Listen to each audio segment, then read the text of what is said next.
नमस्कार, स्वाभिमानी TV news चॅनलच्या बातमीपत्रात आपलं स्वागत। धुळे तालुक्यातील निहाडोत येथील पांढरा नदीवरील वाळू लिलाव रद्द करा, जिल्हाधिकाऱ्यांना ग्रामस्थांचे निवेदन। धुळे तालुक्यातील मौजे निहाडोत येथील पांढरा नदीवरील वाळू लिलाव ग्रामपंचायतला विश्वासात न घेता करण्यात आल्याचा आरोप करत सरपंच, उपसरपंच व ग्रामस्थांनी धुळे जिल्हाधिकारी यांना निवेदन देत हा लिलाव तात्काळ रद्द करण्याची मागणी केली आहे। संबंधित वाळू लिलाव प्रक्रिया करताना ग्रामपंचायतीची कोणतीही पूर्वपरवानगी घेण्यात आली नाही, तसेच स्थानिक नागरिकांनाही याबाबत माहिती देण्यात आली नाही। त्यामुळे ग्रामस्थांमध्ये तीव्र नाराजी व्यक्त होत आहे। पांढरा नदी परिसरातील पर्यावरणीय परिणाम तसेच गावकऱ्यांच्या हिताचा विचार न करता हा लिलाव करण्यात आल्याचा आरोप यावेळी करण्यात आला आहे। दरम्यान ग्रामपंचायत व स्थानिक नागरिकांना विश्वासात घेऊनच पुढील प्रक्रिया करावी, अन्यथा आंदोलन छेडण्याचा इशारा यावेळी ग्रामस्थांनी दिलेला आहे। दरम्यान यावेळी निवेदन देण्यासाठी सरपंच कविताताई प्रकाश वाघ, उपसरपंच रमेश सीताराम चौधरी, गणेश चौधरी, नारायण पाटील, पंडित भाऊसार, राजू जाधव, सीताराम जाधव, परमेश्वर माळी, प्रकाश वाघ यांच्यासह ग्रामस्थ उपस्थित होते। मी न्याडो सरपंच कविता प्रकाश वाघ। आम्ही रेतीसाठी निवेदन द्यायला आलेलो आहे कलेक्टर साहेबांना। आमची रेती उपसा बंद व्हायला पाहिजे ही आमची इच्छा आहे।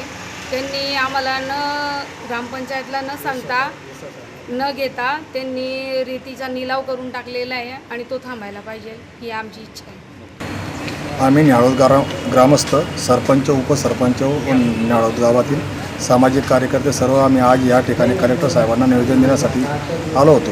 कारण न्याडोद गावाचा 26/2/2026 रोजी कलेक्टर साहेबांनी न्याडोद गावाचा रेती ठिय्याचा निलाव केलेला आहे। तरी आम्हाला 18/11/2025 रोजी इथं बोलून आमची एक मीटिंग झाली आणि त्या मीटिंगमध्ये आम्ही हरकत नोंदवली असता ग्रामपंचायतीला विश्वासात न घेता डायरेक्ट ग्रामपंचायतीचा कुठलाही प्रकारचा ठराव न घेता डायरेक्ट कलेक्टरांनी माय पॉवरने निलाव करून टाकला आहे। तरी न्याडोद गावामधनं 10 गावांना पाणीपुरवठा आहे।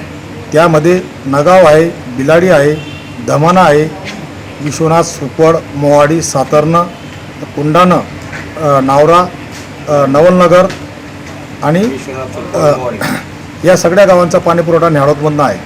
आणि जर आज हा रेती उपसा बंद झाला नाही किंवा हा रेती ठिय्या बंद झाला नाही तर हे सगळं धुळ्याचं सांडपाणी हे प्रत्येक विहिरीला जाईल आणि त्यामध्ये जवळपास 70-75 हजार लोकांचा हा आरोग्याचा प्रश्न उद्भवणार आहे। कारण नॅचरल फिल्टर रेती याच्याने नॅचरल फिल्टर होतं आणि कुठलीही योजना शासन यांना फिल्टर पाणी पाजू शकत नाही। आणि या गावांमध्ये बऱ्यापैकी म्हणजे सर्वात जास्त प्रमाणे आदिवासी समाज आहे। त्या समाजामध्ये माठसुद्धा राहत नाही आणि हे लोक पाणी फिल्टर पाणी कुठून आणतील, म्हणून त्यांचासुद्धा आरोग्याचा प्रश्न निर्माण होणार आहे। म्हणून मेहरबान कलेक्टर साहेबांनी आज हे निवेदन दिले असता हा त्वरित ठिय्या रद्द करावा अशी विनंती करण्यासाठी आम्ही सर्व न्याडोद ग्रामस्थ या ठिकाणी आलो आहोत। आणि जर ठिय्या रद्द झाला नाही तर आम्ही उपोषण करणार आहोत।